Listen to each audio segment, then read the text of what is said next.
Madara को हराने के बाद नारुतो भूख से जंगल में घूम रहा था। तब अचानक उसे एक बार दिखा। नारुतो जो पहले से भूख में बेहाल था, बिना कुछ सोचे समझे अंदर घुस गया। अंदर घुसते ही बार के ऑनर ने उसे बोला, आपका स्वागत है बेटा। मगर नारुतो बेहोश होकर गिर गया और बोला, मुझे बहुत भूख लग रहा है, मुझे कुछ खाने दो वरना मैं मर जाऊंगा। ऑनर बोला, तुम बहुत लकी हो। ये आखिरी बोल रमेन बचा था। नारुतो ये देखते ही खुश हो गया, लेकिन साइड से लूफी बोला, पर मुझे भी यही चाहिए। नारुतो गुस्से में बोला, क्या तुम मुझसे मजाक कर रहे हो? मैंने तुमसे पहले ऑर्डर किया। लूफी भी गुस्से में बोला, तो क्या हुआ, मैं यहाँ तुमसे पहले आया इसीलिए वो मेरा है। नारुतो बोला, बेवकूफ, तुम्हें किया पता मैं खाने की तलाश में कहाँ कहाँ भटका हूँ, तब जाके मुझे ये खाना मिला। लूफी बोला, तुम्हें क्या यहाँ उड़ते हुए आया? मैं भी बहुत लंबी जर्नी करके यहाँ आया हूँ। फिर दोनों का झगड़ा इतना बढ़ गया कि दोनों ने एक दूसरे से लड़ने का फैसला कर लिया। बाहर आके दोनों ने अपना अपना फाइटिंग पोस्ट ले लिया। सूरवाद लूफी ने अपना गम पंच मार के किया, लेकिन नारुतो ने आराम से उसके हाथ को पकड़कर उसे खींचा और एक ही पंच में उसका सिर दूर उड़ा दिया, जिससे देख के नारुतो भी शॉक हो गया कि इसका सिर कैसे उड़ गया। उतने में लूफी ने आके उसे हेडशॉट मार दिया। फिर लूफी अपना गियर 2 एक्टिवेट करके उसे लगातार गम पंच मारने लगा। पर नारुतो उन सबको ऐसे डोज कर रहा था जैसे वो साकुरा से पप्पी लेके आया हो। अब नारुतो अपना शेडो क्लोन जुत्सु से उसके ऊपर हमला करता है, लेकिन लूफी ने अपने एक ही पंच से नारुतो के क्लोन को मार के खत्म कर दिया। अब दोनों को मजा आने लगा और दोनों अपने सीरियस फॉर्म में आ गए। मगर तभी एक आदमी जिसके नाक से घी टपक रहा था, उसने इनके ऊपर गोली चला दिया और बोला, हे तुम दोनों यहाँ से भागो, मुझे अच्छा नहीं लग रहा कि तुम यहाँ लड़ रहे हो, तुम्हारी वजह से मेरे कपड़े भी खराब हो रहे हैं। नारुतो बोला, अरे पर ये पागल बूढ़ा है कौन? तभी शासके का डुप्लीकेट बोला, अरे तुम दोनों पागल हो क्या? ये world noble celestial dragon saint Carlos है। मतलब अगर इसको किसी ने भी छुआ तो पूरी दुनिया के लोग, पुलिस, राजा महाराजा तुम्हारे पीछे सबके सब पड़ जाएंगे, लेकिन ये किसी को भी मार सकता है, कुछ भी कर सकता है। इतना बोलते ही सेंट कार्लोस ने उसको गोली मार दी और बोला, मुझे इसकी आवाज पसंद नहीं थी। नारुतो बोला, तुमने इसे इसलिए मारा क्योंकि तुम्हें इसकी आवाज अच्छी नहीं लगी। ये देख के नारुतो और लूफी को बहुत ज्यादा गुस्सा आ गया और दोनों तेजी से गायब होके एक साथ उसको इतना जोरदार पंच मारा कि सेलेस्टियल ड्रैगन का खेल वहीं खत्म हो गया। तब नारुतो बोला, मुझे कोई फर्क नहीं पड़ता कि पूरी दुनिया मेरे अगेंस्ट हो जाए, मगर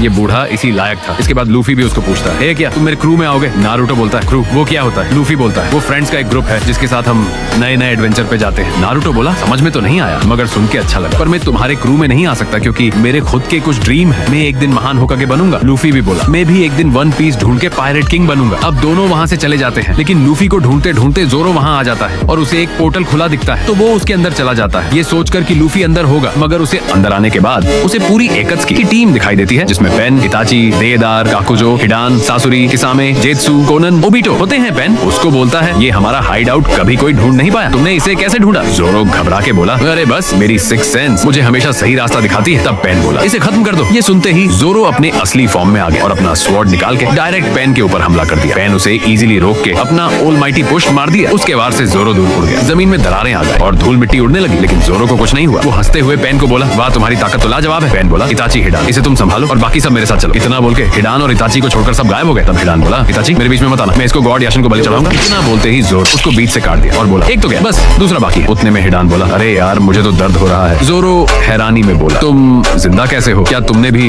डेविल फ्रूट खाया? हिडान बोला, कौन सा डेविल फ्रूट? मैंने कुछ नहीं खाया, तुम मुझे वापस जोड़ो वरना मैं तुम्हारे टुकड़े टुकड़े कर दूंगा। जोरो बोला, अबे पागल है क्या? तू मुझे मारना चाहता था और मैं तुम्हें वापस जोड़ू? खैर वो चोरों, ये बंदा यहाँ इतना आराम से चुपचाप बैठा जैसे यहाँ कोई है ही नहीं। हे मैं तुमसे बात कर रहा हूँ, मेरी आंखों में देखो। इताची बोला, सच में मैं तुम्हें मेरी आंखों में देखना है। जोरो ये सुनने के बाद सीधा हमला करके इताची को काट देता है। जोरो को लगा उसने दोनों को खत्म कर दिया, लेकिन उसके पीछे